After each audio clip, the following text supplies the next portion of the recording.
Hey everybody, Colin Plume. I'm here with my buddy Josh, SVP of Sales. And we talk a lot about the markets and trends, finances.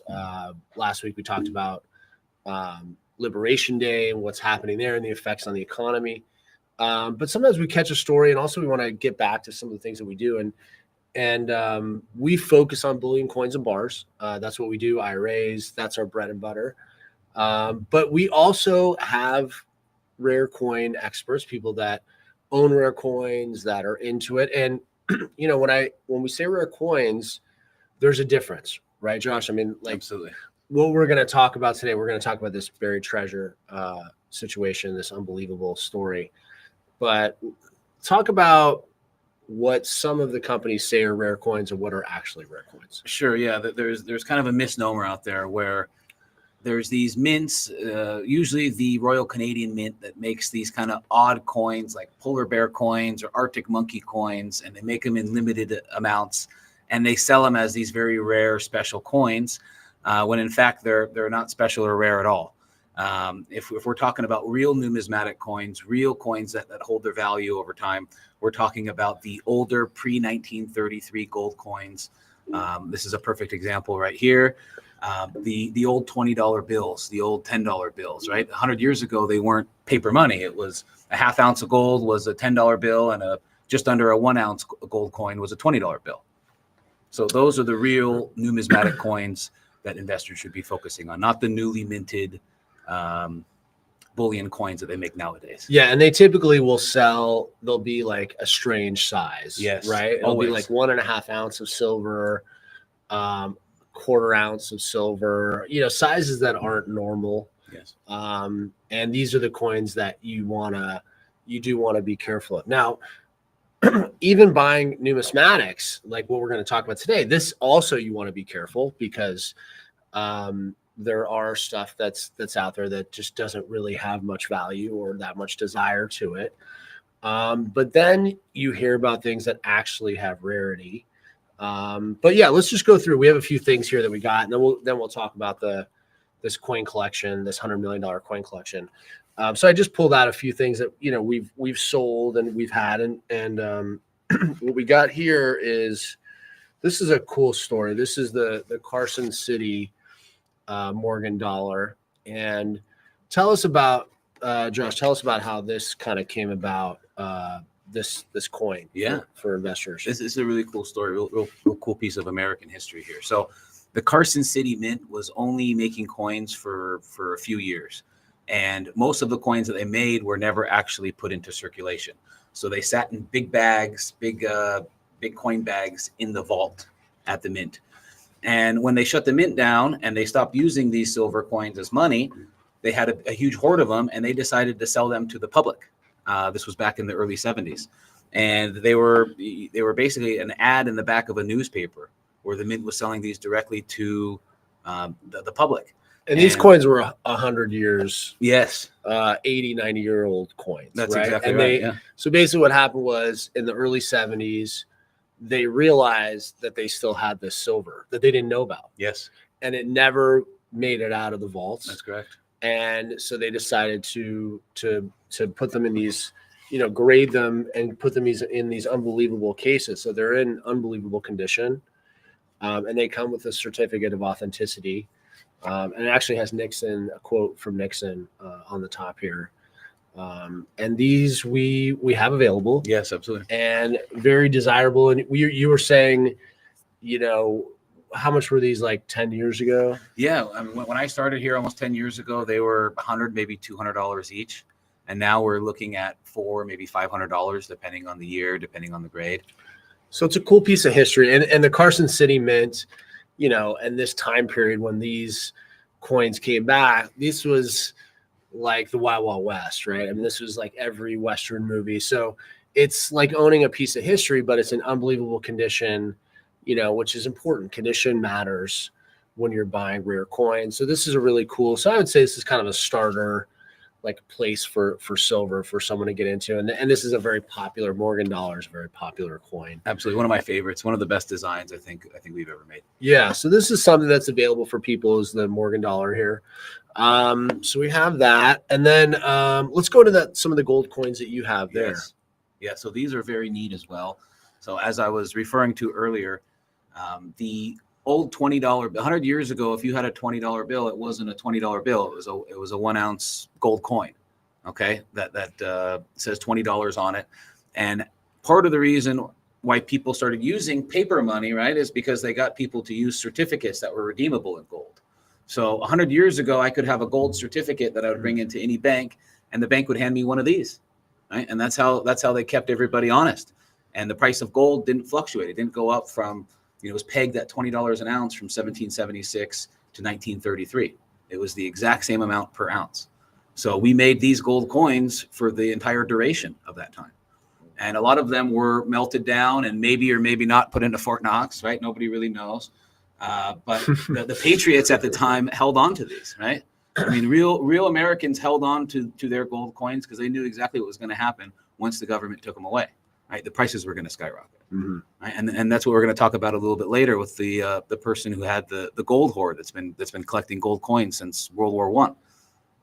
Yeah, it's pretty fascinating. And to further what Josh was saying about if we have gold in Fort Knox, if you've watched this before, we've talked about this on this show, that the gold that is in Fort Knox is actually, it's 90% gold. And the reason it's 90% gold is because a lot of it came, well, we think a lot of it came from these gold coins, which were about 90% gold. That's exactly right. Yeah. Whereas in today's, modern bullion coins, everything is typically 24 karat, 0.999. So yes. The gold that's in Fort Knox, if there is gold, which they still haven't done an audit, which has been interesting because they said they were going to do it. We haven't heard anything. Been awful quiet. The gold that they supposedly have is about 10% less than what's currently traded on the market. So that's something that people should be aware of when they're looking at those things. The great thing about these, numismatic, these gold coins, these St. Gaudens coins, is that it's a great way to own a piece of history. And when I started getting into the gold market, learning about this, what I realized is that there's so many hobbies that you lose money. Yeah.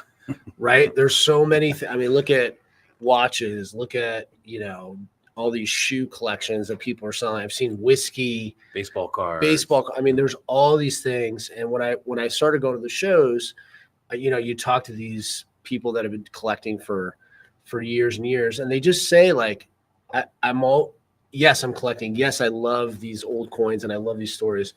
But these are things that when I hand to my kids or my grandkids, they've gone up in value, right? And so there's always gold content. There's always silver content. So as long as gold and silver continue to go up, these things will go up. So it is something nice to have a hobby or collect some pieces of history that actually will go up over time. Now, if you overpay or if you get the right, it could take you a little bit longer. So we can't guarantee any returns. But the stuff that we focus on, like that coin right there, Josh, the one that you're holding up. Yes. These coins are not that, far off from the gold price in the market right now. So you can get 100-year-old coin, more than 100-year-old coin, for pretty close to the same price as a bullion coin. That's exactly right. And right? that's kind of what's really, a trigger for me, right? When I'm looking at what I'm going to purchase every month. 8 years ago when I started, these coins carried almost a double premium over the generic 1 ounce gold coins. And with the price of gold almost tripling in that time, we've seen the premiums on these coins come down significantly. This coin that is in an MS63 condition, which is mint state. So it essentially looks like it's uncirculated, it hasn't been used, and it's a coin from the early 1900s or late 1800s. Which is really fascinating. You can buy a coin that's 100 years old that was supposed to be melted down and put into Fort Knox for $100, maybe $200 more than just a generic 1 ounce American Gold Eagle that they make millions of every year. Yeah, and in the years that I've been selling gold, what I've found is that a lot of people will focus and get their bullion set up and get their weight in bullion. And then they want to get some things either that are more interesting, or they want to get some things for their grandkids. And so I can't even tell you how many times that I've sold that MS63, 64 St. Gaudens, and they've bought, the clients bought 4 or 5 for their grandkids, and they've set up a little bit of a gold hoard for their grandkids. Yes. And they love when they get it and they can talk to them about, hey, this coin was in circulation, that people use this coin to buy goods. And then it's really a good conversation to have with them about inflation, which I talk to about my kids all the time.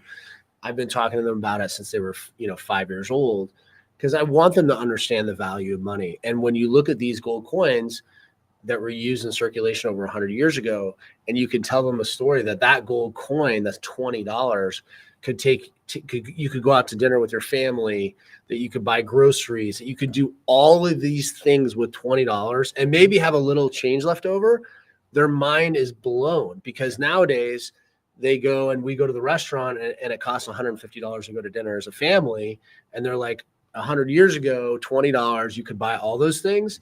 So it's a great conversation piece. And I've really used it a lot with my kids.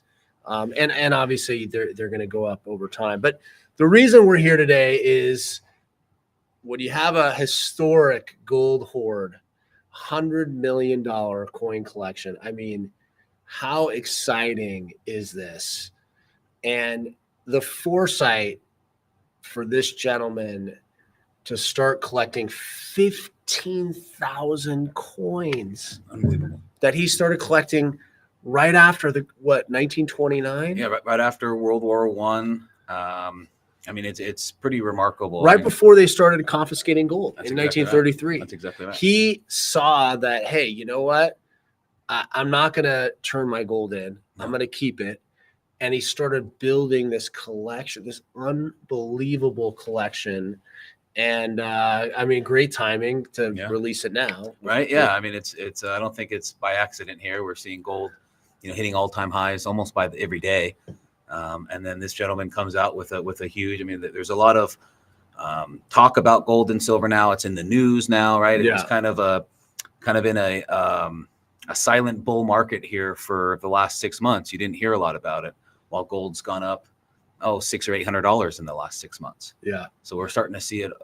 And just a cool story about this couple in the 1930s traveling Europe and buying gold coins everywhere. I mean, they really were living a very interesting life. And also to think, this ahead, that 100 years later, 90 years later, that they're going to have this hoard. It's just people that do these kind of things, I'm always just fascinated with, because, they could do anything with their money, and they just must have realized that they had captured a time when money was really money, right? And a time that was so unique in the world that everybody was using these gold coins.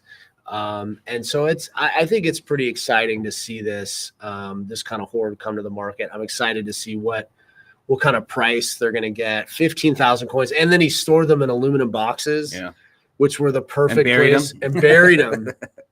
And he knew that these coins, he just had a feeling these coins over time are going to be worth a lot of money. He's got what do they say? He's got a massive 348.5 gram gold coin. Which is over 10 ounces, right? Almost 10 and a half ounces. Unbelievable. They had a coin that big. What were they thinking, having such a big? Who would want to hold a 10-ounce coin?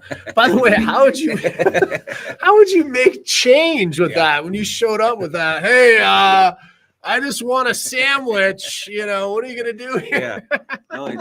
Well, it's wild. I mean, even these $20 bills, right? So 100 years ago, you could buy a candy for a penny, right? You could get a hamburger for 5 cents. I mean, you could take your entire family out for less than 50 cents. Right? So $20. 100 years ago was a lot of money. The average person didn't even see one of these coins in their lifetime. I mean, that's how rare it was. Yeah. So this hoard is coming out, and we'll come back on the show when they came out for 100 million. They're trying to sell it, but we'll see what they sell for, and we'll do an update on that. But this is rare. And what they'll do with these coins is they'll mint them, and they're going to do exactly what they did with the ship of gold. So this is a collection that was a shipwreck from 1855. And basically this shipwreck happened, and it's the SS Central America. And the cool thing about this is that it comes, these coins were at the bottom of the ocean until the early 2000s.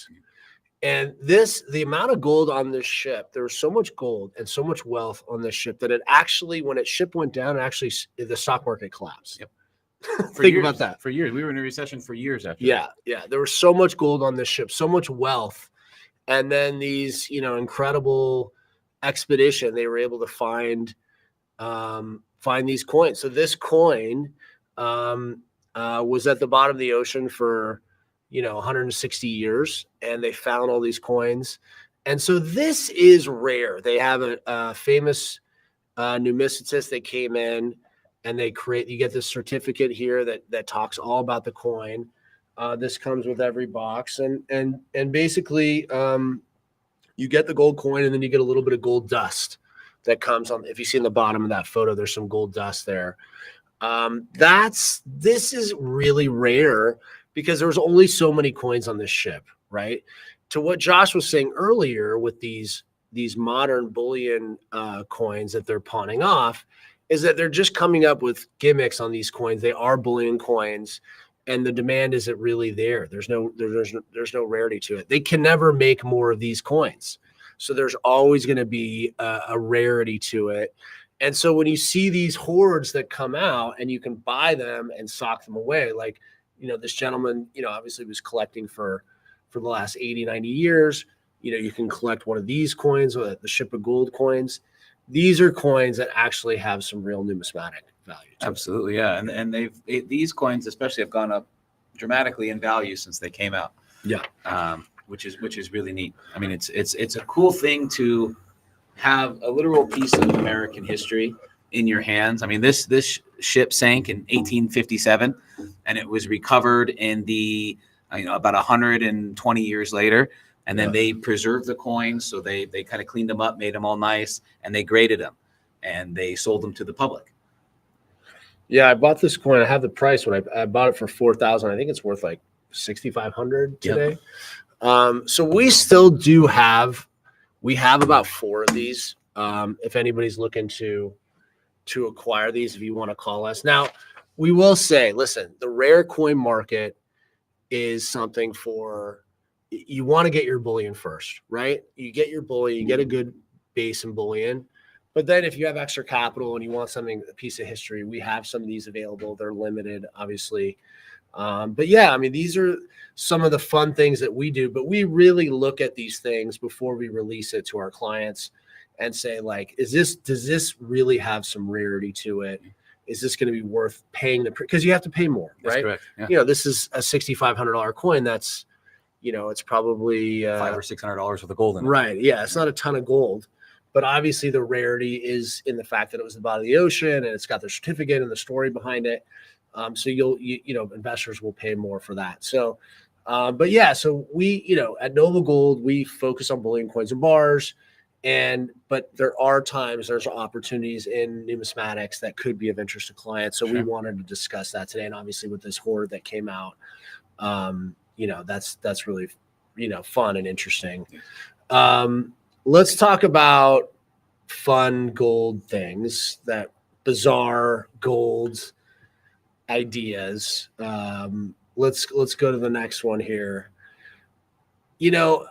Being in the gold business, we've seen it all, right? We've seen everything that's kind of under the sun. So here's some of the fun things we just wanted to throw out. If anybody's looking for the ultimate workout barbell, you have one of these by your desk, Josh? Do you have a barbell? You know what? Not yet. I usually use a 100-ounce silver bar as okay. A little okay. curler. There you go. Okay. So you're not using gold on your desk. No.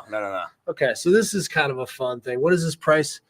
If you've got 99,000 pounds to spare, you can pick up some gold weights. So maybe that's something. I'll look at this. Shelf that one. Look at this. I like this shirt. This is more your style. This is definitely my style. 19,000. Where do you, is that like, can you wear that to church, or where do people wear that kind of Maybe. stuff? I was thinking probably a first date. Right? That's what I was thinking. I was like, if you show up on a first date and you're wearing that, I think you're gonna have a second date. You take that, you put that on Tinder as your photo. Yes, You put yes. that to Tinder photo. We should put a call out, see if we get our size, see if they make it in our size. Okay, gold toilet. Yeah, Okay, obviously something to look forward to next week, guys, for the show. Yeah. The gold toilet is amazing. Yes. And there was one of these that was stolen recently. It was an art piece, I think it was. Yeah, It was, in New York, they Yep. stole the gold toilet. I don't know how they stole that at the museum. You got a gold calendar. Yeah. Okay, that's fun. Gold horse statue. This, of course, we could use one of those. What does it say? It's priced at 150,000. But this article is kind of old. This is probably No, worth 400,000. All of these prices are with gold around 1,000 to 2,000, right? Yeah, Not yeah, 3,000. yeah. Contact lenses, Yes. gold and wait a minute. Why would you? Is that go in your eye? I'm sorry. That I'm really confused. Chocolate bar, of course. Yes. Yeah, that makes sense. Reminds me of the Goldschlager, right? The It had peppermint schnapps that it has a little bit of gold in flake there. in it. Gold coffin. Oh yeah, I've already. This is actually mine. I have this waiting for me. I have this waiting just in case. What else? Lemonade was filled with gold flakes. Man, you could do a lot of stupid things with gold. That's what we've proven today. Yes. So we talked about rare coins, talked about some of the fun gold stuff.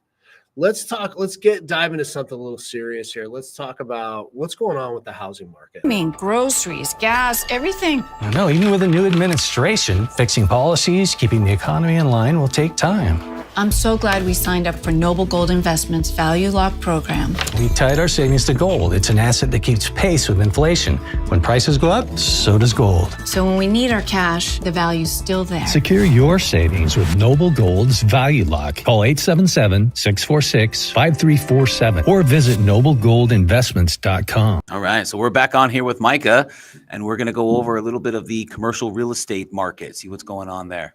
Actually, this is just residential, Josh. Today we're going to be Excuse me. talking about housing. So very topical right now. I think there's a lot of interesting stuff going on. You've seen this, you've lived through this, the stuff that happened during COVID, unprecedented amount of moving around within the country at that time with work from home. We saw certain markets really pop off.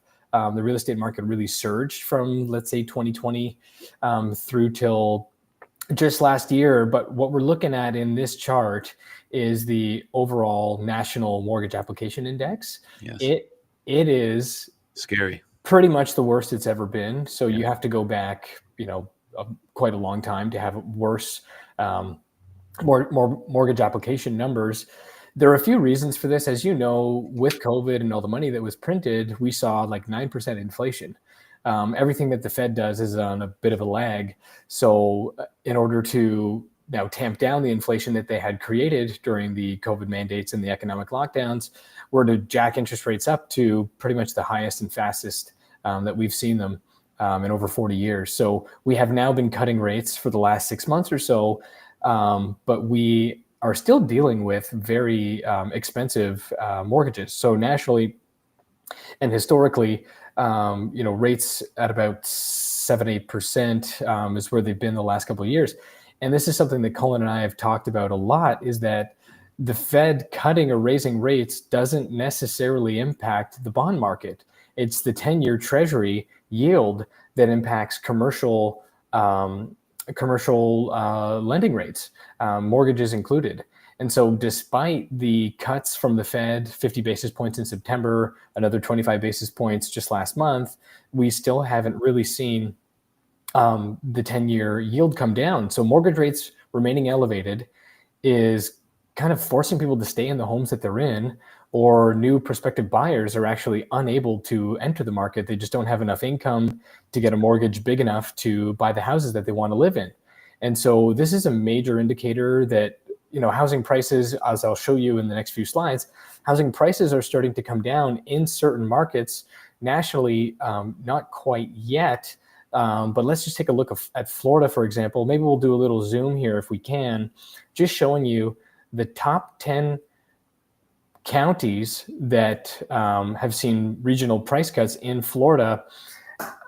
Just zooming in here. So in Punta Gorda, 40.8% price declines in the last year. That's what listings are getting cut by in order to sell. Cape Coral, number 2, 38%. Northport, Florida, 36.9%. I mean, these are huge cuts that just a couple of years ago were pretty much unfathomable. And now real estate is local. We saw a national housing market crash in 2008 under a slightly different context, but it starts locally and then it spreads. And what we're seeing in Florida now with these price cuts probably is a bit of a forecast as to what's going to happen in other southern states next, and then maybe nationally after that. On this next slide, we can dig into, just for example, Cape Coral. What's causing the dramatic price cuts is the fact that housing inventory is up over 800%. That means that the number of listings that are on the MLS or that are publicly listed has shot up 8 times in really just the last 2 years.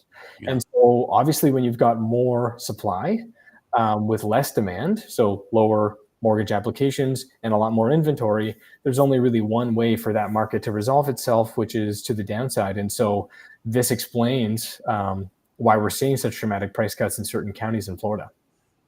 Yeah, absolutely. And we've seen interest rates. I mean, I remember I bought a house in 2022 in Dallas, and my interest rate was about 3%. I think 2.8 or 2.9. You locked in at the low. Yeah, hang on to that. For a 30-year mortgage, right? Today, if I wanted to get that same mortgage in the same place that I'm at, my mortgage payment would be more than double, right? Because the interest rate is closer to 7% now. Yep. So say I had $1,000 mortgage, we'd be looking closer to a $2,500 mortgage. And I think that's part of the reason why we're seeing a big influx of houses coming up on the market now too.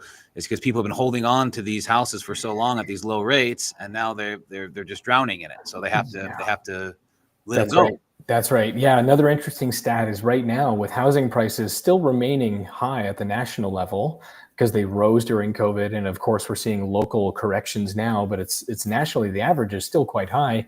40% of all of your income is what's typically required to mortgage a house at these current rates, which is a lot. That doesn't leave a whole lot left for the other things in life, right? Putting a roof over your head is certainly important. But if you've got a family, you've got kids, you've got school, you've got insurance, you've got healthcare, you've got all these other things. Cost of food has been going up, inflation and tariffs kind of all of those costs have been going up, right? I mean, it's astronomically.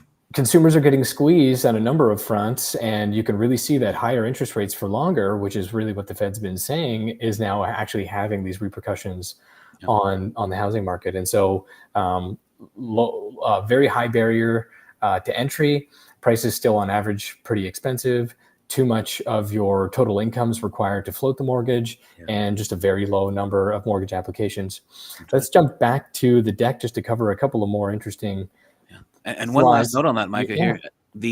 When it comes to renting versus owning, right? I mean, I know there's a lot of, if you buy a house and it costs you $5,000 a month in a mortgage, but you can rent that same house for $3,000 a month, right? Who's better off?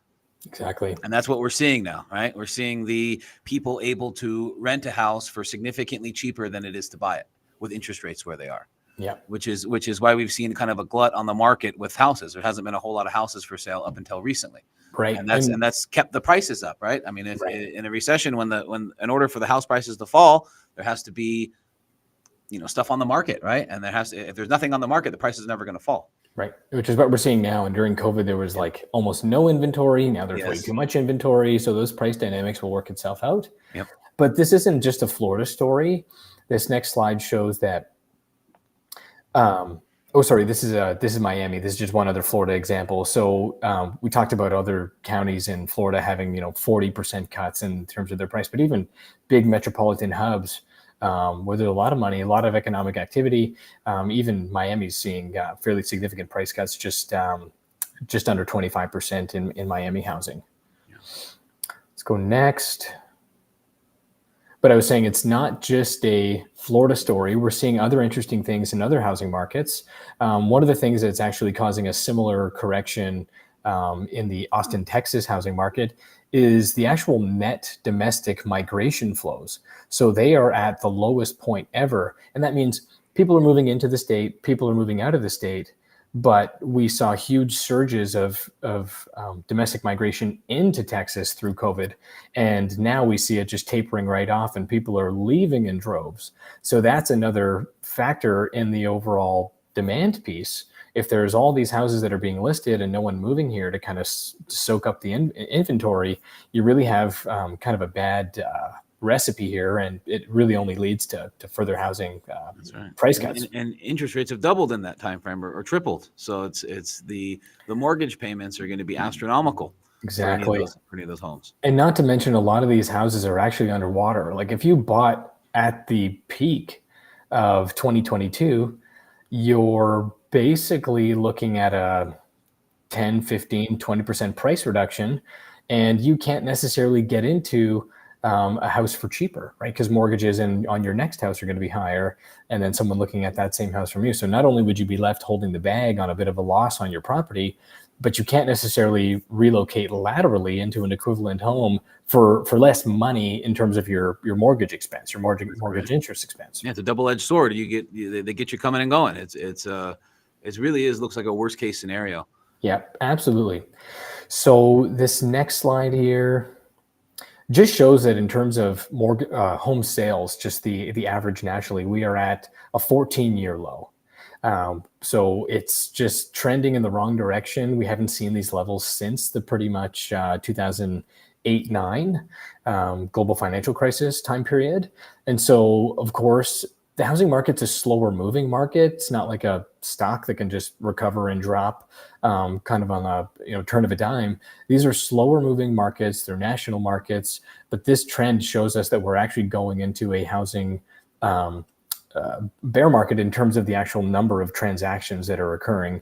Something that I'd mentioned to Colin several weeks back was 70% of real estate agents in America in 2024 did one deal or less. Yeah. That's a pretty shocking number, right? If that's how you're making your living, this is a recipe for disaster. So let's just go, I think this is this second last slide. Inventory growth. So this is, again, just showing the number of listings in various markets across the country that are rising the fastest. And 5 out of the top 10, Josh, happen to be in California. Yeah. So you've got San Diego's number 2, year over year, 61.3% increase. You've got Riverside, 47.2, San Jose, 46.1, Sacramento, 45.3, and LA, 42.9. With Denver being at the top of this list with the largest increase in listings year over year. Yeah. So what does this mean, though, for our clients, for investors, for retirees? A lot of people have been in their homes a long time, have no mortgage, which is great. They have seen price increases, which have been fantastic. But if you're planning to stay in your home and it's just where you plan to kind of live out your retirement, that's fine. But a lot of people actually look at their home as a bit of a nest egg as well. It's part of the overall portfolio. And your point earlier about maybe I can live somewhere of equivalent quality and size in a as nice or nicer location as a renter. And maybe this is a time to try to get out of my house, bank those profits, get that nest egg turned into something, and then invest those funds in other markets that are actually trending upwards as opposed to downwards. I'm not saying we're in a full-blown housing crash, but we happen to be kind of coming off of the top of a bubble. And these things take time to correct. So with the stock market, I mentioned last week to Colin, stock market's been correcting 10, 12% in the first quarter of this year. The top could be in. My theory is actually we'll probably see it recover a little bit before having a larger correction in the latter half of this year, probably this fall. And if we're coming off of the largest stock market bubble and the largest housing market bubble, That's most people's wealth. That's correct. The next few years do not look particularly good if we're coming into a recession, whether that has anything to do with tariffs and Liberation Day and the reciprocal tariffs that are happening, the cost of goods going up, the economy contracting because of that, higher prices and less money to go around. We kind of have a perfect recipe for economic troubles for the next several years. And I don't say that to sound like a bit of a doomsdayer. It just happens to be the opposite of what we're looking at when we consider the trend that we're in for precious metals. Yes. That obviously have outperformed most markets, not only the stock market the last year, the stock market year to date, but the trajectory that housing and stocks happen to be on looks mostly to be flatter down, whereas the metals are in a massive structural bull market, as you know. Absolutely, yeah. And people don't realize too that we still have the stock market almost at an all-time high, right? I mean, the Dow's at 42,000 today. 10% off, but it's still big. Yeah, 10% off, but it's almost nothing. The U.S. dollar index I've watched very closely, and today we're at a little over 104 when I looked earlier today. And in 2008, 2011, we saw that drop all the way down to 75. And that's when we saw gold and silver hit their all-time highs at that time, silver Right. 50 and gold at 2,000. Right. And that's a really important piece that fits into the whole tariff and trade policy implementation from the Trump regime.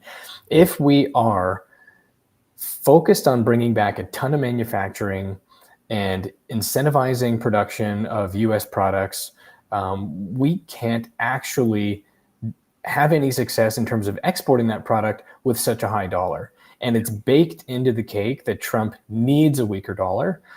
You'd mentioned we're sitting at 104. We were at pretty much 100 on the Dixie back in the fall. It rose all the way to 108. Yes. My forecast for where the dollar ends up on the US dollar relative strength index is probably somewhere in the low 90s or high 80s within the next 12 months. And that'll fit the Trump administration's policy direction, but it doesn't actually benefit people who are still holding dollar denominated assets like houses and stocks. And so diversifying your wealth in a format that's outside of the dollar and into physical metals, an asset with no counterparty risk.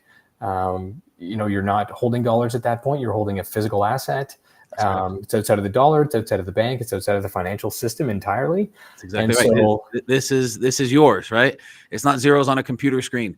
It's not an IOU. It's not a promise to pay, right? It's physical gold and silver that you can hold in your hand or you hold in your IRA. Absolutely. So, I think that's pretty much where we're at. And that's kind of the roadmap that I am talking to clients about. We've got the stock market in an all-time bubble, housing in an all-time bubble. Both are showing signs of correction. We don't have crystal balls, but we do follow this stuff closely. I know you do with your clients, and you provide them with very, very relevant and up-to-date information on an ongoing basis. I do the same. I welcome any listeners to give us a call, talk to Josh, talk to myself. We can pick it up from there. I'm happy to understand your situation. More importantly than anything else is understanding where you're at in this retirement wealth preservation kind of life cycle. Yes. And we can answer all your questions and help you just go from there. Absolutely, yeah. It's real simple to pick up the phone and make the call, right? I mean, I talk to so many people on a daily basis where they tell me, "Oh, I've been wanting to make this call for years, right? 6 months, a year, All the time. I've been watching gold since it was $1,500, and I wanted to call back then when I heard about you guys. So don't be shy. The water's warm. Give us a call, 877-646-5347. Thanks, Josh. Absolutely, Micah. All right. See you next time, man. Yeah, absolutely.